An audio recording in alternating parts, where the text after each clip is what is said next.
Rink Rats, what's going on? Welcome back to Season 8, Episode 4 of our Rinkcast. Fresh off a Blackhawks 5-2 win in Colorado, snapping that 0-4 losing streak that they were on, and spoil some Monday nights in Denver, which is really, really fun. Ryan Donato got in on the fun, had a three-point night, and a lot of other things were great.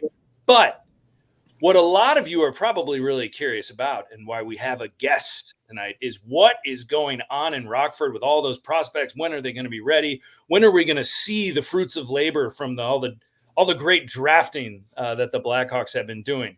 So I'm here. Eric Andrews is here. Jimmy O'Malley is here. Sean Fitzgerald, and the Bard is back, ladies and gentlemen, for his first showing of this season. Welcome back, Bardo. And we're here with Dana Gray. Dana, welcome. Dana Gray is the new voice of the Rockford IceHogs. On October 9th, he was hired to do play-by-play on both radio and television. And so he's brand new. Eric Andrews got in touch with him. Dana, you're so awesome to join us tonight. Oh, welcome.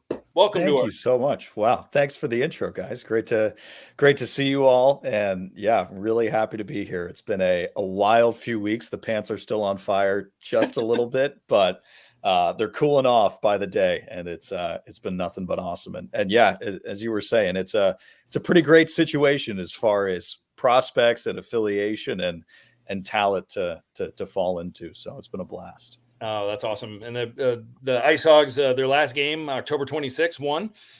Up in Manitoba. Were you up there? Make the trip? We were. Yeah, we were. It was it's a pretty great setup there. Obviously, with they get to share the home with the Jets, so up calling the game up in an NHL broadcast booth, which was pretty cool. And those facilities they have up there are really great. And the Jets have a lot of top talent too, as they've kind of had a couple up and down years over the last 4 or 5. So they got some good prospects. And yeah, Rockford looked great on Sunday. They scored 5 straight. Artem Levchinov made his highly anticipated pro debut, and awesome. And they end up falling on Sunday. So split the weekend, but was definitely some nice offensive scoring on Saturday. Love it. Well, why don't we start there if we may? I mean, every Blackhawk fan was excited to learn that Artem Levchinov is now healthy after missing the entire training camp and is now performing in Rockford. And what did you see from him Saturday? What do you like? What are some of the things that we should be anticipating? And is he the real deal? You know, a lot of people are like 2 overall for this guy. What do you see so far? I think I'll give you the short and then the long. The short is, yeah, he's definitely the real deal. And I even feel confident after just watching him for 6 periods of hockey over the weekend. First off, he's a super nice guy and young. He just turned 19 yesterday, so he's still kind of coming into his own as a pro, but just really, really outgoing, clearly just trying to learn as much as possible. And I think showed a lot of patience over the last few weeks. I don't think that was easy for him, obviously sustaining an injury before, he's about to go out and start playing with all these different Blackhawks players and get face time with the coaching staff. And I think he showed a lot of patience, and it was clear when he showed up last week that he was pretty fired up to get into the lineup this weekend. And as far as on the ice, I mean, I'd seen just as much as you guys and watched all the tape from Michigan State and with Green Bay the year before. I think what I was most, I don't want to say surprised by, but certainly reassured is he is such an amazing skater. There were numerous times over the weekend where, gosh, he'd get to the puck at his own circles and it would be down at the opposite circles in an instant, and with bodies in front of him to get through. Obviously, he is, 6'2", and he's got some weight to him. He's good size, but he moves real quick. I think I described him on the broadcast as almost like a beautiful freight train. Like he motors, but it's not just straight line. He's got a lot of flexibility to his movement. So that was a big check mark for me. There were certainly some interesting system stuff that I think he's getting used to, because one, he hasn't played organized hockey in over a year, right? You got to go back to his college season where he's playing games that really matter. What was fun to see, as I'm sure all Hawks fans will be fired up to hear this, he and Kevin Korchinski were paired together on the top power play unit. Actually, I was talking with Coach Sorensen, the head coach of the IceHogs, earlier this morning, and I said, I haven't seen a power play with 2 defensemen on the unit in what feels like maybe 5 years. There's just not a lot of teams that are, at least for your top unit, throwing out two great defensemen. But I think that's probably the biggest point that shows how deep this organization is defensively, that you've got two of your top prospects. They're both on the back end, and you want to put them out there together. And it was pretty fun to watch just these poor penalty killers trying to go out to the blue line and approach to, try and screw up the play. And, Levshunov and Korchinski were just dancing with them. So I'm excited to see more of that. That's a perfect segue, because I was just going to ask you what you've seen out of Kevin Korchinski. Obviously, Blackhawks fans are much more familiar with him, having been with the Blackhawks last season. And of course, now he's with Rockford this season to continue his development, which a lot of people were unsure where he would be this season. But, I think we all on this show, agree that was the right decision to let him properly develop. So kind of just going off of that, what you were talking about, what have you seen from Kevin so far this season and in terms of his development? I mean, just a true top pair defenseman. And I know that obviously, he was, got 76 NHL games last year. And so it would make sense that he would be at this level and feeling pretty comfortable. Doesn't seem like there's a single play that he's scared to make, whether that's in the D zone, playing offensively. He can go down below the goal line clearly. And not to say at all that this level is easy for him or that there isn't significant competition, but he just looks confident in his play. I mean, our first game, the home opener on October 12th, IceHogs were playing the Griffins in Grand Rapids. And it was second period. They get their first power play of the season, and Korchinski took it from below his own goal line, deked two Grand Rapids defensemen that caught him back on their heels, got a shot off of Sebastian Cossa, who was a really good Red Wings prospect in between the pipes. And then what I loved is that, the first save was made from Cossa, and Korchinski kind of just hung around for that extra half second and found his own rebound and put it in between the 5 holes. So clearly he's able to do things on his own if need be. What's going to be really interesting to see, and I think obviously it'll be the IceHogs coaching staff, and I'm sure some words with the Blackhawks as well, is who do they want to see paired up with each other? Because you've now got Artem Levshunov here. You've got Kevin Korchinski. You have Ethan Del Mastro, who was on the third pair on Sunday, which is just wild that's your depth that you have. But I'm really excited to see how these different guys can interchange with each other and hopefully give the Blackhawks an awesome sample size. So, if it's a year down the road, 2 years down the road, 3 years down the road, where these guys are all playing, Korchinski and Levshunov, they've already got 80 pro games together. They know each other like the back of their hand as far as how they're going to play together. Isaac Phillips, that's a guy that, Blackhawks fans have been seeing, up and down on the transaction page a lot over the first couple of weeks. But that's someone who's going to get to play with these even younger guys and gain that experience. So with Korchinski, obviously the talent's there. You saw it last year. I don't need to tell you that, but I'm just really looking forward to see how he mixes with some of these other young defensemen and hopefully prep for time up at the UC in the not too distant future. Yeah, that's great to know. Hi, this is James. Hey, James. Sticking with defense, I just want to ask a little bit about team structure. Looking at the schedule, Rockford has given up multiple goals in all except one game. Is there any concern for defensive structure along with a lot of new young players? This is just growing pains on the defensive side of the ice. Is it positioning? Is there any worry for fans, especially guys like Del Mastro, Levshunov, and Korchinski, of is their defensive game improving? As we've seen a lot of highlights of their offensive side of the puck. Is there any worry? Is there any concern of these young guys on the defensive side other than just, hey, it's age. These are young guys. They're learning. Is there anything that any fan should be concerned of?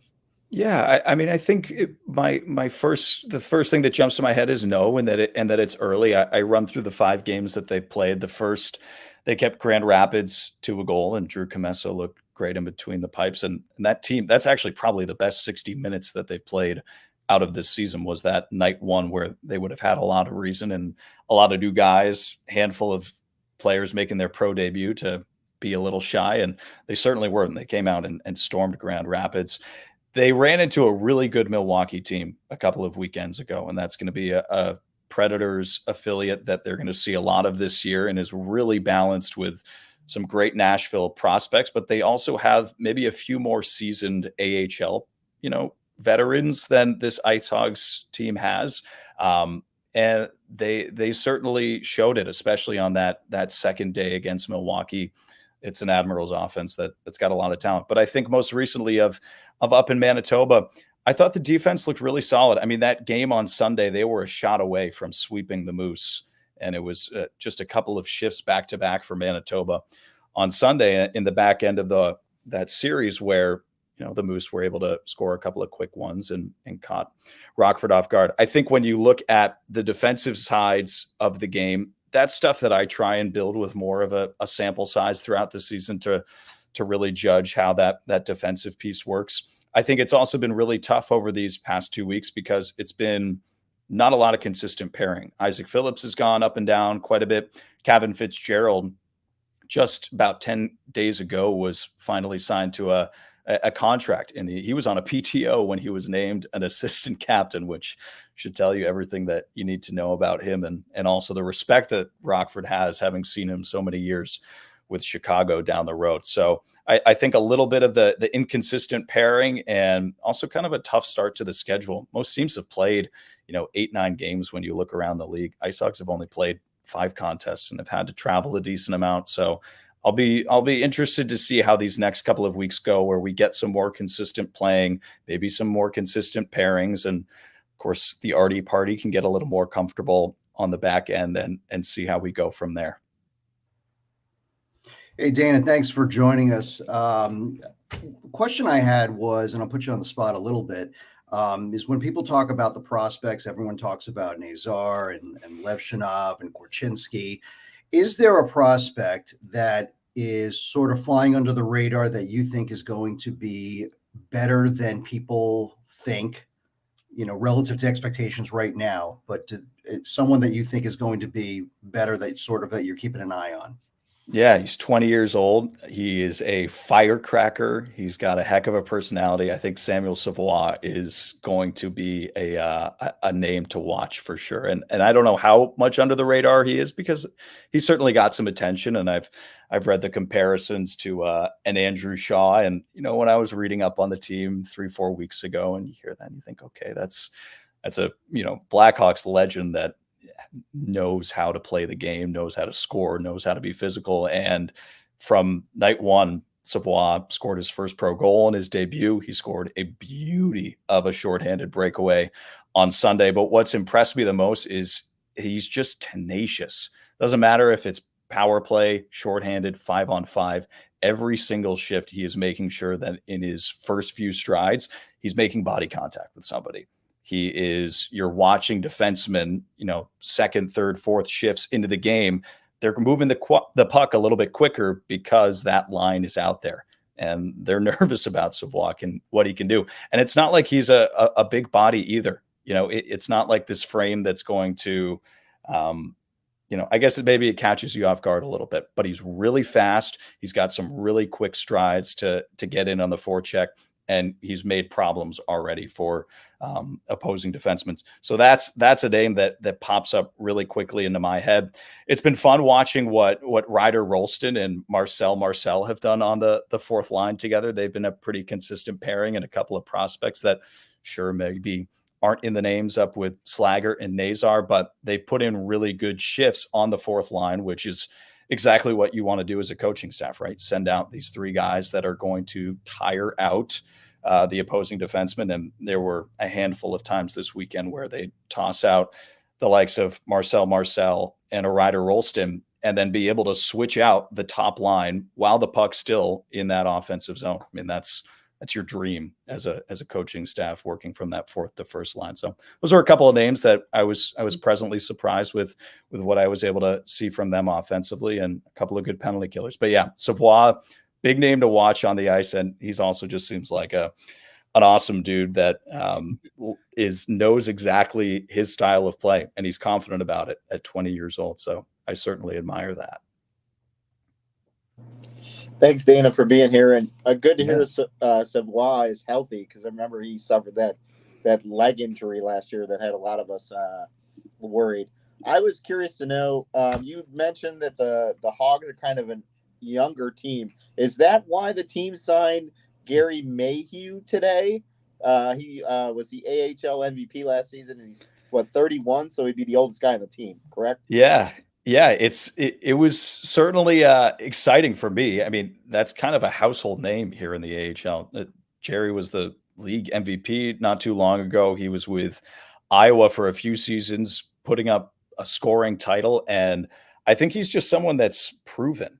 And when GM Mark Bernard is looking at this team, and you've got so much youth and a lot of talent, I don't think you can have enough veteran leadership. And yeah, you've got guys like Brett Sini, who was just named the captain a couple of weeks ago. He obviously knows how things go here. Brandon Baddock, who will, be a mainstay on that third and fourth line, and a body that's been around the game. But I think that it just can't hurt to have a little bit more veteran leadership. And really, those are the two names that come to mind. Kevin Fitzgerald on the back end for sure is going to be really, really helpful with some of the younger defensive prospects. But when it comes to, an Azar and a Slaggert, who do you want to put those with? I mean, how about a former league MVP that is amped up and excited at the opportunity? I was talking with Jerry a little bit today. He got in yesterday, right when we got back from Manitoba, and he just seems excited. And I think it's fair to say that you never know what you're going to get from a player who's maybe north of 30 and playing in the AHL, whether that's someone that's been brought down by their NHL club or someone that's just looking for an opportunity. And I think it's fair to say that sometimes you don't know how excited they are to be here. He's super fired up. You can just tell he was really excited about the talent that he's going to get to play with at this point of his career. And I'm really excited to see how the coaching staff uses him. I mean, that's a guy that you can certainly rely on. And I myself, just when I saw the name, I thought, wow, all right, let's go. Like that's kind of a statement signing, because I guarantee you there were more clubs out there other than the IceHogs that were vying for his talents. That's awesome. Well, glad he's in the organization. And yeah, it'd be great that he's helpful. You mentioned Frank Nazar, and I think that there's this sentiment amongst Chicago fans right now that he was supposed to come in and be the number 2 center right away, when I think that was a little bit of ambitious thinking from some of the faithful, where, the fine tuning that he probably needs in the AHL before making the jump. He's in the right spot right now. Yeah. To what you've seen so far, is this just a matter of time? I mean, is he coming along and he'll be in Rockford and see through most of this year? But is that potential, is that ceiling something that you're seeing? And does he give Blackhawk fans reason to be hopeful?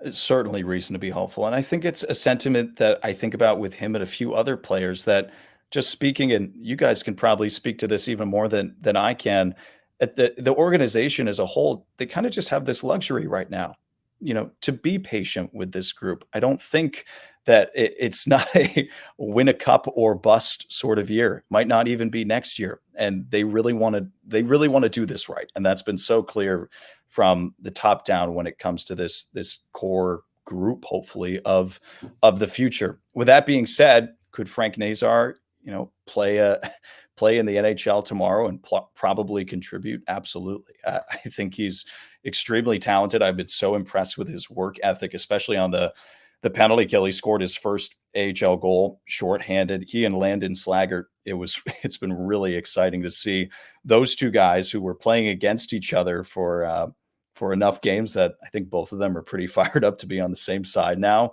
But those two as a penalty killing duo, wow, it's so fun to watch them make reads. And was talking with Coach Sorensen after the game that Nazar scored shorthanded, and he said it was just a blast to watch them.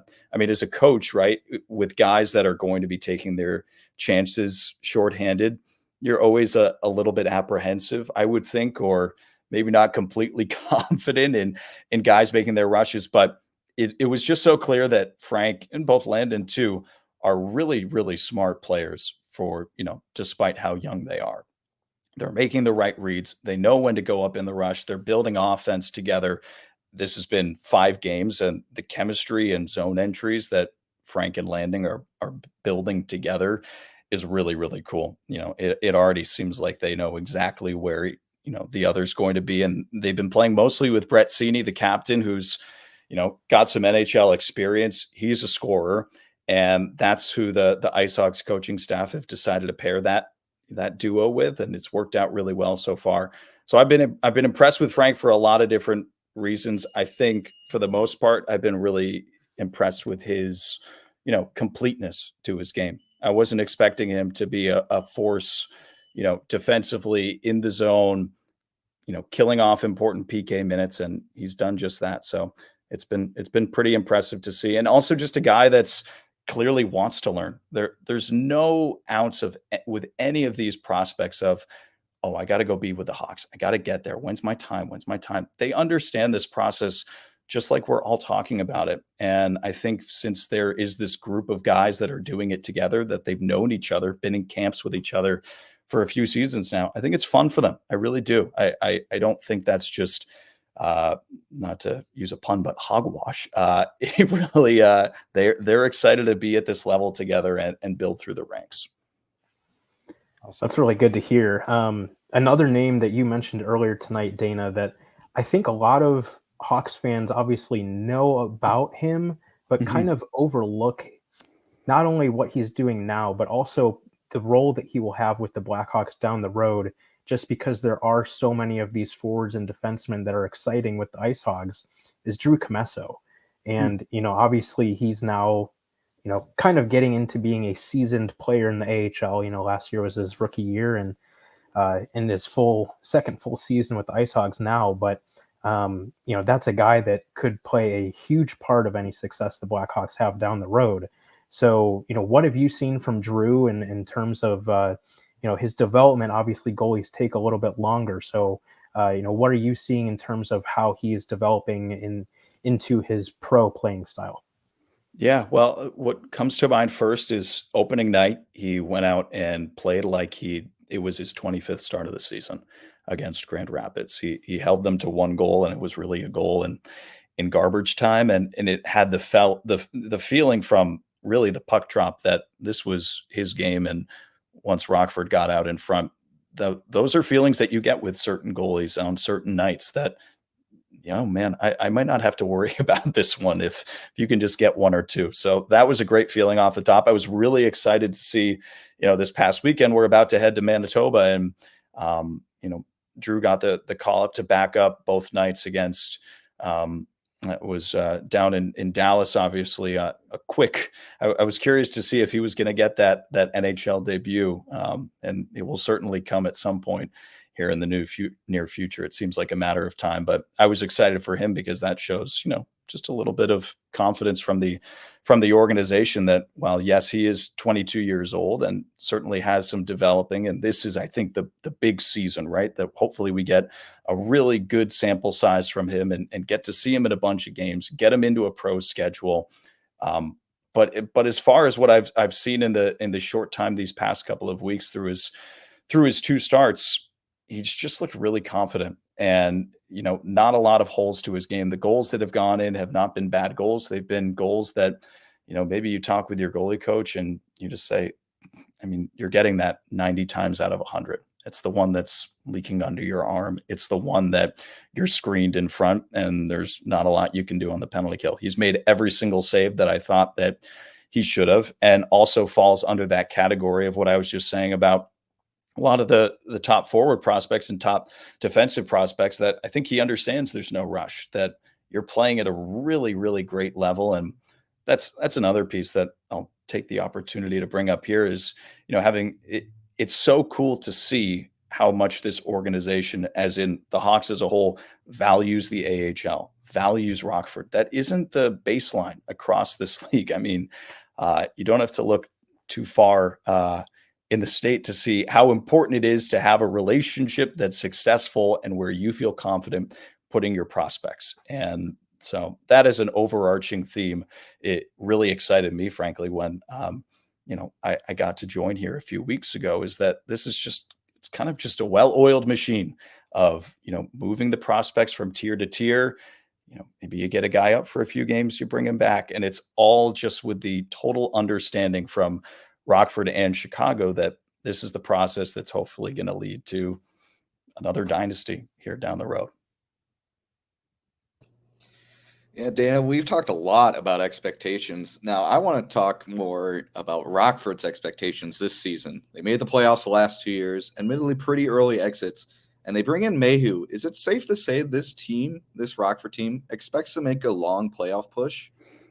Certainly that's the expectations. It's throughout the organization. It's certainly what I hope for this group. I think it's what would be great for, all these prospects together. Why not get a playoff run? And I think it's why the AHL obviously has, changed the format a little bit over the past few years to get more young prospects that playoff experience. They had a pretty good run last year and, won a series and then get to Grand Rapids and, ran into some really good Detroit prospects. This division, I think, is awesome as far as talent. Even I know it's a little early to be standings watching, but I'm excited to go into Grand Rapids this Friday. That's an organization that's off to their best start in franchise history, which is saying a lot because the Griffins have had some really good teams. And so Grand Rapids is always going to be competitive. It seems like Milwaukee is always going to be competitive. It's been Milwaukee and Coachella Valley for, it seems like a little while down the stretch there in the playoffs. So I'm excited to see how the IceHogs can counter those two teams that have been really, really solid early going. And yeah, I think the expectations are really high. Why wouldn't they be? I mean, you've got so much talent at the forward group. Depending on how the season goes for Chicago, I think you're going to continue to see a plethora of talent at the defensive side here. And, I have no reason to think otherwise that Drew Comesso and Mitchell Weeks as a tandem, or if leaning on one of the other can't go and give you a really good couple of months in the spring. So I think that would be great, right? That's what we want to see. We want to see these guys get in pressure spots, get into a Game 4 overtime situation where maybe you're playing 2 extra periods, because that's only going to be a helpful experience for down the road.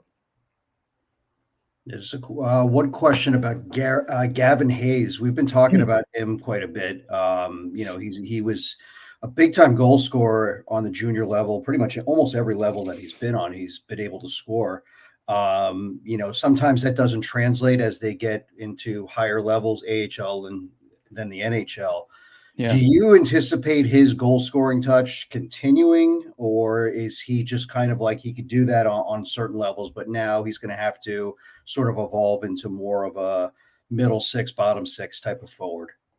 I mean, I think it'll be tough to put up 75 points in 55 games like he did last year. I don't think that's scoring that anyone in this organization expects from him. If I'm just looking at these past few weeks, yeah, he's been asked to play some bottom 6 minutes. But what I've liked about it is there was a moment up in Manitoba this weekend, and it was before he scored his first goal. It was in that first period where there were a couple of shifts, and he's been playing a lot with guys like Paul Ledwinski and Samuel Savoie, who are also really young, as you guys know, and getting their introduction here into pro hockey. And there was just kind of a moment where they had a really hard workman-like shift, like exactly what you want of going into a road building.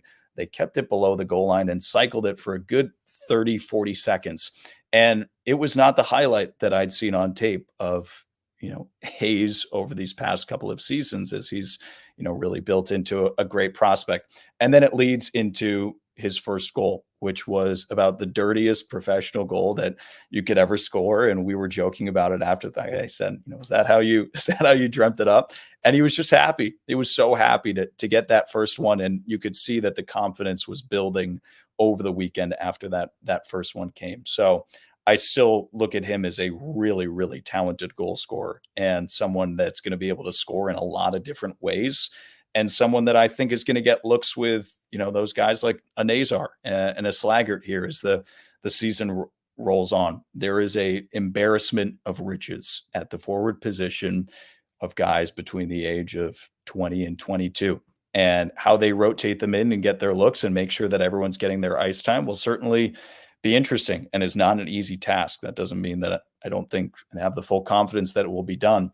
But I'm certainly excited to see that, Hayes is getting consistent time and showing me different things, a little bit different things than I was seeing, with all his points and all his scoring kind of coming up through the ranks. Dana, I had one more question. Colton Yeah. Dock. We haven't like Nazar, Slagger, all those other guys are getting all the attention. What are you seeing from Colton Dock currently?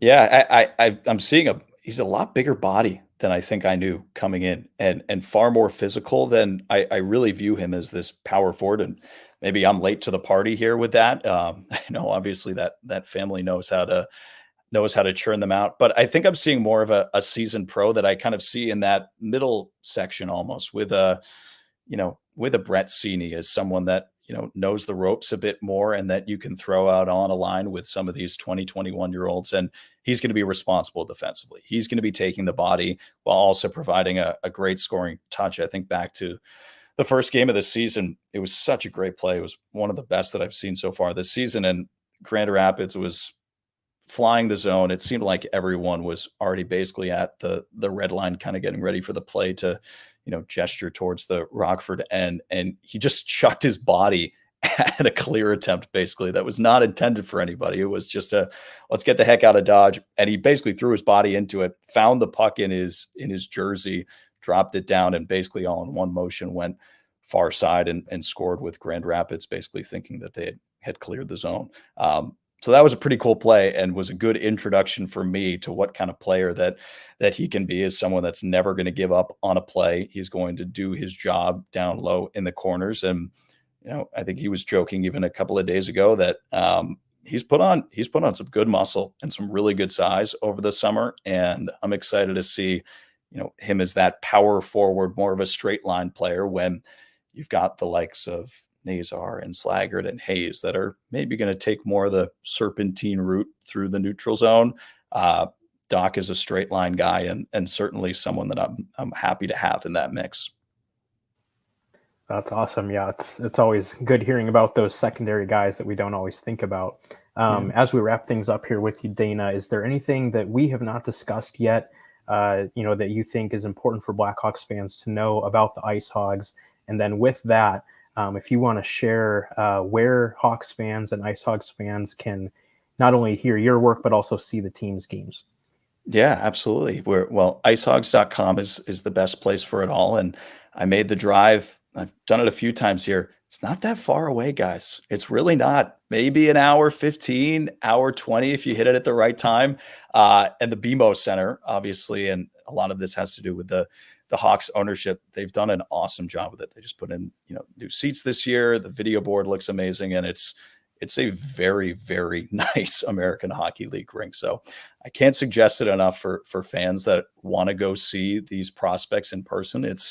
It's totally doable on a there and back. If you want to watch, though, we're got all our games on Flow Hockey. Flow Hockey's now got the AHL. They've got the ECHL, which it's a great situation to be able to see your entire organization all in place. And if you want to listen, we're on Mixler. That's where I'll be doing our audio only broadcast. And folks in the area too that get WIFR, we just signed on to get all our games on there. So I'm pretty excited for this season as far as, what the talent that it has, but also to really get in the grind of it, because it's been sort of a slowish start. We've had, one really big road trip, but once we kind of get these games going, at a little bit more of a pace, I think it'll be really good to see how many different rotations that we can see all these different guys with. And other than that, I guess one note that hadn't popped up, IceHogs with the Marlies, after 4 games were the only 2 teams that hadn't allowed a power play goal. And that was a unit that I was really, really excited about and certainly gave me a lot of enjoyment. I fully admit, when I got this job 3 weeks ago, my first thought was, wow, I can't wait to see Rockford's penalty kill. But they were impressive, and they've still only allowed a couple of goals. And I think that speaks to your question a little bit, James, too, about, some of those defensive tendencies of those young defensemen. I mean, you're never more under pressure when on the PK, and that unit's looking pretty good so far to start the season. It's awesome. Well, Dana, we cannot thank you enough for your time tonight, and sincerely appreciate you jumping on. And Jimmy O'Malley is going to be doing some articles and some coverage of the IceHogs. So Rink Rats, be sure to check him out, and be sure to give Dana Gray a follow as well on Twitter or X, if you would. But Dana, so grateful for you to be on here tonight and to talk IceHogs. And boy, is there a lot to be excited about in Rock Vegas. Yeah, Rock Vegas. That's the nickname I'm throwing out. Everyone back home in Boston's asking me, "How's Rockford?" I've said, "It's Rock Vegas, baby. What's not to like?" Thanks for having me, guys. This was great. And seriously, throughout the season, you let me know what you need from me. This is pretty cool to be a part of. So I'm here for anything. Will do. Thanks so much, Dana. Thank you. Hey guys, have a good. Thank you. Oh, that was awesome. Well, Dana Gray, ladies and gentlemen, was so gracious to join us, and Eric Andrews, thanks for reaching out to him and getting him. And boy, that was fun. Mm-hmm. Lots to be excited about. And now we have to digress into our lowly NHL club to get going on that. But but yeah, a lot of good stuff. Time for the TJ Brody portion of our program. Right. Yeah. Now everyone log off. Yeah. The 5 people that were listening are now gone. Yeah. And we were the 5. Yeah, exactly. So, folks, we're gonna just talk for maybe 20 minutes or so and just touch base on our lowly Chicago Blackhawks. In the basement of the Central, 3-6-1 right now, which we anticipated. Most of us did. A lot of the diehards out there were screaming playoffs with playoffs. Yeah, the illustrious pickups of Pat Maroon and Tyler Bertuzzi and others, but. A great win last night.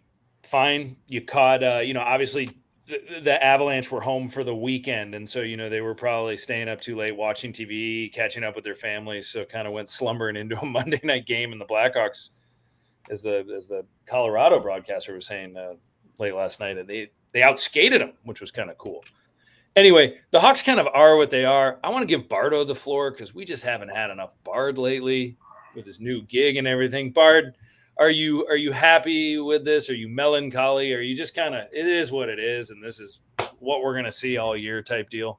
I think that's really what it is. I think it's more of an is what it is, but there's certain things that I am hopeful and looking at. Obviously the continued maturation of Bedard and some other guys in terms of their growth and development, but realistically, I mean, if there's any sort of consistency and just playing well on a consistent basis, and even if they come up short in the win column, that's okay too. But there's a lot of experience on this team now, and I'm hopeful that these guys can teach some of these other guys how to win and how to be professionals as much as possible. Yeah, I mean, look, I'm with you guys. I didn't have high expectations, but if it gets to a point where it's going to, where the Hawks are looking at a 10-15 game losing streak and, the effort's lousy and they look completely lost out there may be a coaching change. I know that Eric and I had a discussion about it, I think in the summer, where we were talking about how we didn't think that a change was going to be, likely relative to expectations, but yeah, I mean, look, it's certainly possible now that we're here, and I still think there's people out there that have higher expectations for a better product on the ice. So with that said, if there's a 10 or 15 game losing streak and somebody needs, to be the fall guy, it's usually the head coach. But hopefully we don't get to that, but we'll see. Yeah. And onto that, Jimmy, I mean, are you feeling similarly? I mean, I guess we could get to that point right away. I mean, there have been some pretty disappointing losses right now. Are we starting to think about Luke Richardson a little bit? Is that seat getting a little warm right now, or is that something where he should not be the fall guy, but might be? As Bard mentioned, I really do think it would take a 15 game losing streak to really consider it. Richardson, this is his 3rd full season, I believe, if I remember correctly. Yep. As a head coach, he was brought in to be a mentor figure and just let guys, especially young guys, play and let them play on basically every level and every line, which is why we're seeing just a ton of line movement, especially with Reichel, just kind of moving him from the wing to the center, position of the fourth line to moving up to second, moving all the way up to first. I mean, he really is being asked, hey, figure out where guys fit when we compete. Yeah. So I really don't see this seat warming up this year. I've said in this chat, our chat, a lot, though. Next year, I could really see him not finishing out the 2025-2026 season. This season, though, I have a hard time unless he completely loses the locker room, which is a fun thing for fans to accuse him of. He probably will stay for the rest of the season. Here's the one thing I'll also add on this is that, I think one of the things we were talking about recently is that we have no idea if he's a good head coach or if he's a bad head coach. How do you know? Yeah, exactly, because he hasn't had much to work with. With that said, I think there's a lot of veteran leadership and a lot of veterans on this team that if there's something that goes sort of awry, I wouldn't be surprised if certain guys kind of stood up and said, you know what, he kind of has no clue what he's saying or what he's doing. Yeah. I think there's always that possibility. You never know. Yeah, I mean, there have been circumstances this year with decisions that I definitely didn't love. I mean, one of them was, obviously that game in Winnipeg with the overtime selections in the lineup. Those weren't great decisions. I think every time Wyatt Kaiser and Seth Jones are on the ice together, that kind of gives everyone the shakes. Which side note, Charlie. I can't pronounce his last name. Yeah, that makes sense. Yeah. In any event, him and Good Time Patty Boyle were saying how much they love the pairing of Wyatt Kaiser and Seth Jones. Yeah, I'm sorry that on the podcast. Yeah, that doesn't work for me. I was waiting to drop that nugget of knowledge. Yeah, right. Yeah, well, that's unfortunate. So, Charlie, whatever your last name is, we Remiliotis. Oh, Charlie. Got it. Okay. Remiliotis. No, Remiliotis. Great guy. At any rate, no, but I don't. And to your point, I mean, yeah, if there's maybe a vet that's like, man, this is just really something checking out here, but I don't know. I mean, it almost seems like he's a placeholder until they're competitive, and then will they even wait to find out if he can coach a good team, or will they just go out and just get someone else at that point? Yeah, it's the Dennis Savard situation. Exactly, Dennis Savard. Right, exactly. It's the exact same deal. So sorry. Go ahead. You mentioned like veteran comments, and the only comment I can think of was after Kurashev was sat. Like Jason Dickinson came out basically defending it, Luke Richardson's decision and say, hey, we have higher standards. Like if we don't play, we understand that we might move around or not play. Yeah. So I mean, that's the only comment from a veteran we got so far. So it's clear. Yeah. Even if his coaching isn't great on the ice, people get his message in the locker room, it seems. So and Kurashev got the message. I mean, everyone got the message. It's certainly been better since then. I mean, I don't know. I don't know if Kurashev is a long-term solution for anything. Probably not, but surviving the apocalypse. Surviving the United Center apocalypse, as we say. But there are a couple of things, and Eric, I want you to touch on this guy because I know you like him quite a bit, but there are some younger guys that are really starting to play good hockey. And, after the first 5 games, I don't think Alex Vlasic in the first few games looked, what we had hoped like. But the last 4 games or so, I mean, he's really shown some great strides. And I want to hear your thoughts on Vlasic and then open it up for Lukas Reichel, who we've been very critical of and has put together some games. But first on Vlasic, Eric, what say you? Yeah, I mean, like you said, I think the start of the season – I don't know if I would say it was underwhelming, but rather than, I feel like last year we noticed him a lot making strong defensive plays and just being sound defensively. Whereas at least for me, the first, handful of games this season, didn't really notice him a whole lot, which isn't a bad thing at all. That just means he's being effective. But over these last few games, we've really seen him grow in that confidence offensively, especially the playmaking skills, outstanding passes, primary assists on Connor Bedard's goal against Nashville, and then Phil Kurashev against the Avalanche. Just great vision on both of those plays. And, with the Kurashev goal in particular, he had the confidence to carry the puck up the ice on the power play and just say, I'm bringing the puck in the zone. Yeah. Get out of my way. Does that, takes a shot, follows it up, gets his rebound, takes it behind the net, curls up, finds Kurashev streaking in from the blue line and gives him a perfect pass that's right on the platter for him. So Just seeing that offensive confidence being added to his game is extremely encouraging. I mean, I think everybody would be thrilled if he would have, and of course he's still very early in his career, but if he, continues this trajectory and just ended up being like a Nicholas Hjalmarsson type guy where he's your go-to shutdown guy, that would be amazing. But now if he's going to add this offensive confidence and playmaking ability on top of that, that's pretty exciting. Yeah. Much more assertive. He's much Yeah. more assertive. It's what I gather from him. Well, he's very confident, and he should start to take some chances now. I mean, I think he's at that point where it's, jump into the play a little bit more. He had a cup of coffee there on PP1. I actually hope they go back to him at some point, because the Blackhawks' first power play unit is just the pits right now. I mean, it's just really, they can't even get in the zone. So I don't know, either don't play the power play unit that much or move Vlasic back up there. But yeah, he's been great. And Shawnee, what are we thinking about Lukas Reichel these days? I mean, like we said, in shows past, we've been pretty critical of him. And he's been pretty good.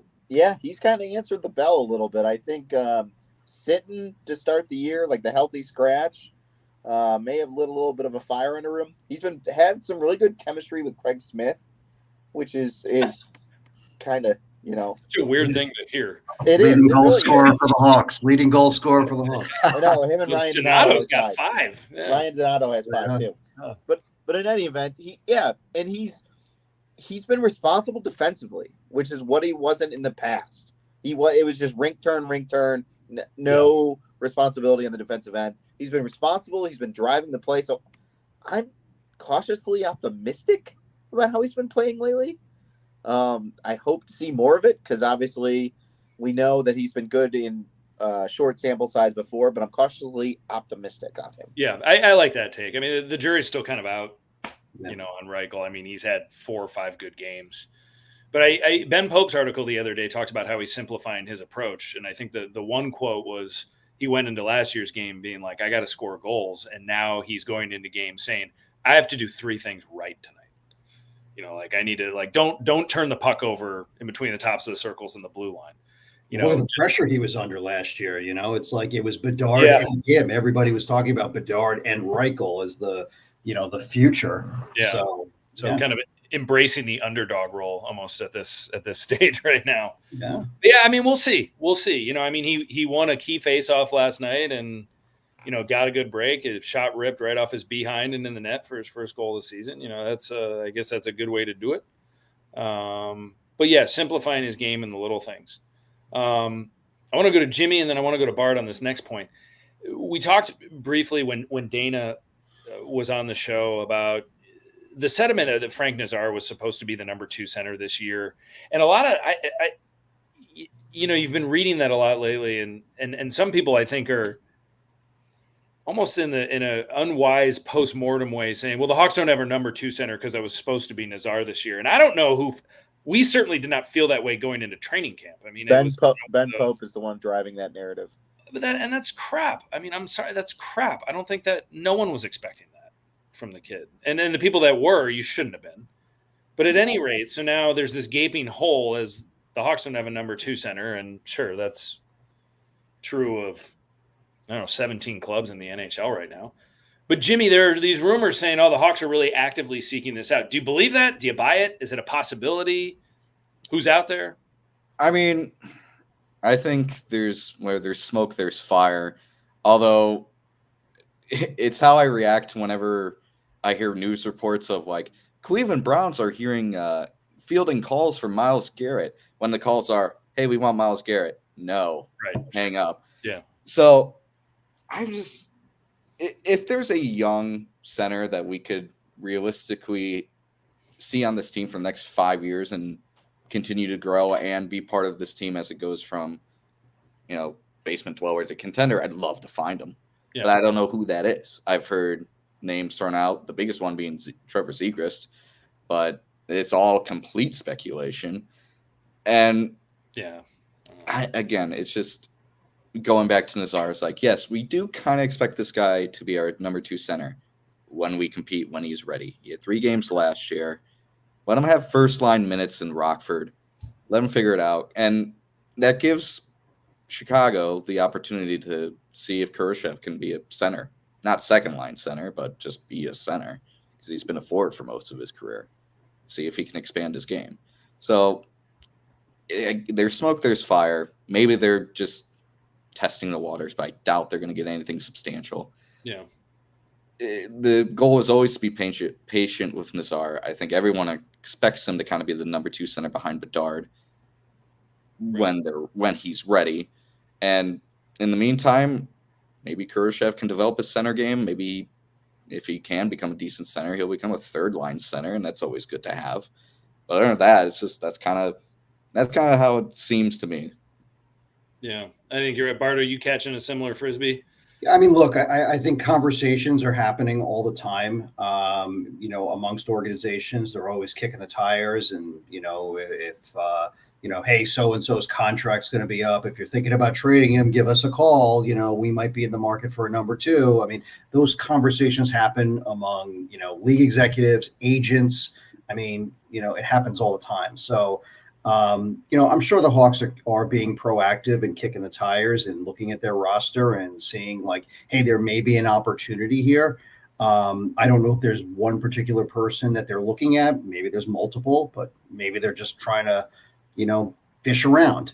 But reality is, I mean, I don't expect them to acquire anybody, in the near future, meaning in the before the end of 2024, unless all of a sudden somebody gets, says I'm holding out or I'm demanding a trade or whatever it is, or I want out. Yeah. Maybe they get involved in something like that. But I think if you're putting money on it, it'd be more pre-draft trades. Yeah. Things of that nature where they are moving some of those picks that they have coming up. And I think it was Eric, you mentioned in our group chat the other day, or someone did, with the Hawks will at some point with too many draft picks be approaching too many contracts.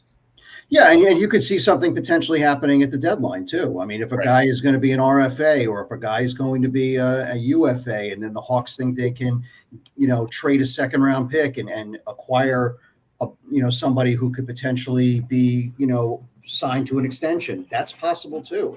Yeah. So, I mean, I just don't think it's going to happen, before the end of the year. Right. I think a lot of it too is just as Dana mentioned, just hogwash. Just rumor control. I mean, I don't know if any of you saw the interview. I know Boston Andy talking again, but Brad Marchand was interviewed the other day when Elliot Friedman mentioned that he had heard a rumor that they're closing in on a 3-year contract. And Brad Marchand said, if I was offered 3 years, I would have signed it by now. So that guy's not telling the truth about anything. So you never know what's true and what's not. Another aspect of this too. I mean, another name that I've seen kind of floated out there in this conversation is somebody like a Dylan Cousins. And now, that sounds great, right? Yeah, but it's really good.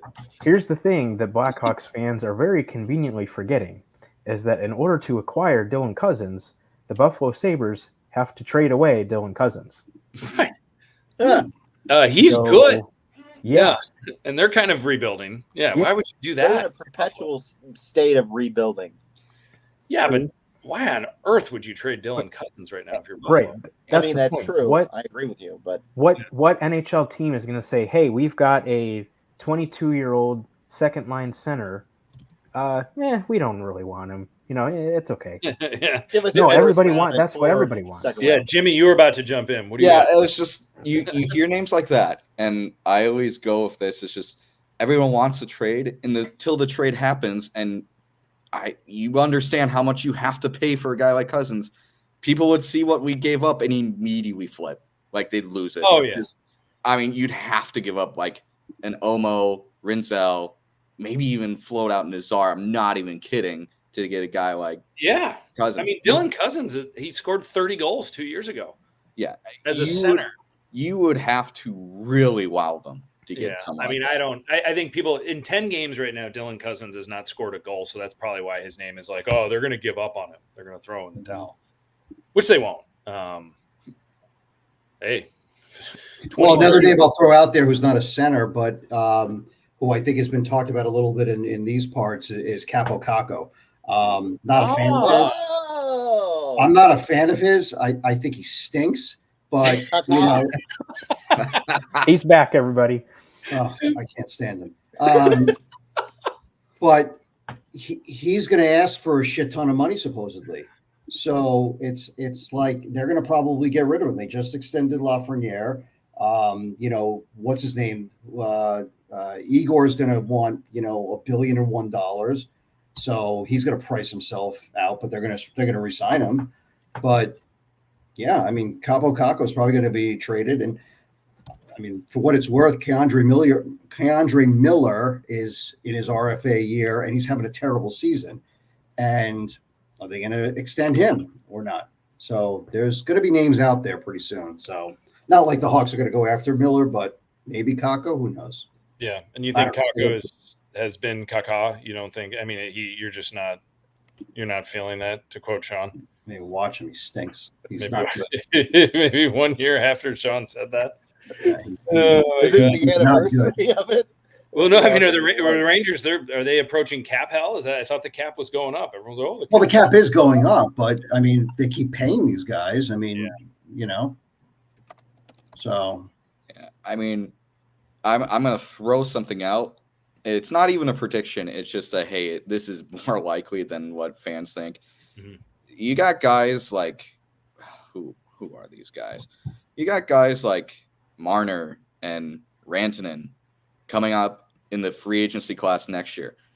I fully believe the Blackhawks would rather wait and try to get aggressive for one of those guys next offseason than try to dangle some of the prospects that they really like for a guy like Cousins. Sure, Cousins is 7 years younger than both those players, right? But I think this team values guys like Omo and Nazar and Boissois and Spelisi way more, right, than anything else right now. So, well, yeah, and we always it's not even a prediction. It's just makes more logical sense off the cuff that they would go out for Rantanen or Marner in the offseason than trade in season a lot of their really good prospects for a guy like Cousins. Agree with that. And this time last year, we were talking ad nauseum about how brutal the class of 2024 free agent market was going to be. Mm-hmm. And certainly Maroon and Tyler Bertuzzi have proven that. But Alex Martinez too can't even stay healthy. Alex Martinez, yeah. So, but I don't know. I mean, Jimmy, to your point, those are some real names. And some of those names that are going to be on the board as UFAs this summer will be that much more appealing. And you don't. I didn't even mention a guy like Brock Besser. He's out there. That would be. Is he's in a contract year right now? He's in a contract year right now. 28 years old. That would fit really, really well. Be expensive, but you get what you pay for with that guy. Yeah, I mean, I think if you were to interview, Kyle from Chicago, he'd say, "Yeah, I'd rather wait for Marner, Rantanen, or Besser than try to get Cousins with probably multiple first-round picks and multiple high-level prospects." Yeah. And Bedard is due for a new contract after this season, right? He's eligible? Yeah. Isn't it 3 years? Well, he can sign an extension beginning July 1st. Oh, okay. Yeah, after 2 years, and then he'll kick in the year after next. After CLC ends, right. Yeah. Yeah, Ehlers, Chikrin is going to be a UFA. I mean, there's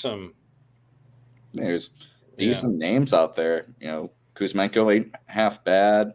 Yeah. The only thing is, though, we're overlooking, or maybe we're not, is that the Blackhawks are going to have to overpay anyone to come here. Yeah. The team is crap. So in order for somebody to come here, they're going to have to overpay them to get them to come. So whatever the league or whatever the consensus contract for Brock Besser or Marner, they're going to have to exceed that by a significant amount. But the thing is, I will push back. They do have the space. Media says $30.74 million projected cap space in the 2025 season. Right. I'm just saying, the cap is going to go up, but they're still going to have to outbid teams by a significant amount because your team is so bad right now. Oh yeah. Well, it's gonna go back to the years where what they when they paid for Brian Campbell. I mean, they overpaid for him, and at that time they had Kane and Taves, and they had a whole young core. And if they're able to establish that, maybe by the end of the year you have Korchinski and maybe Levshinov's up, who knows. And then, Nazar's up, and then you start to see sort of the fruits of their labor of the last several years. And then, maybe you do have to overpay a little bit, but at least it'll be a little bit more attractive for somebody. I mean, if you overpay for Brock Besser, do it. Yeah. I don't I'd know. overpay for a guy that's 28. 28? Yeah, Yeah, I mean, for sure. he's yeah. not 30.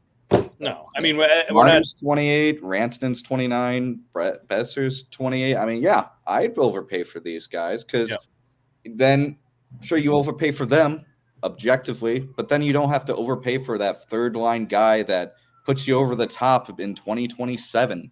No, Right. you shouldn't, because if you've drafted well enough, you're going to be able to cycle through your bottom 6 guys Oh, yeah. through your system. And when they get too expensive, you just have another guy Yeah. to replace them. That's what Pittsburgh did for a number of years. Now they're paying for it, but they did that for a number of years. Yeah. So to wrap up basically this entire thing, trading for Cousins makes no sense. Getting a second line center or winger like Besser, Rantanen, or Marner makes way more sense in July than it does here in November. Yeah. Now, I mean, if Cousins did become available, which he won't, then obviously you entertain that. But that's not going to happen. I don't see it. So help is probably not immediate. Help is probably not on the way. Well, any other final thoughts, fellas? If we've approached the hour here, pretty good show. We had a guest. We had the return of Bard. Some banter going. We had to behave for a half an hour, which is hard, but we got there. We made it.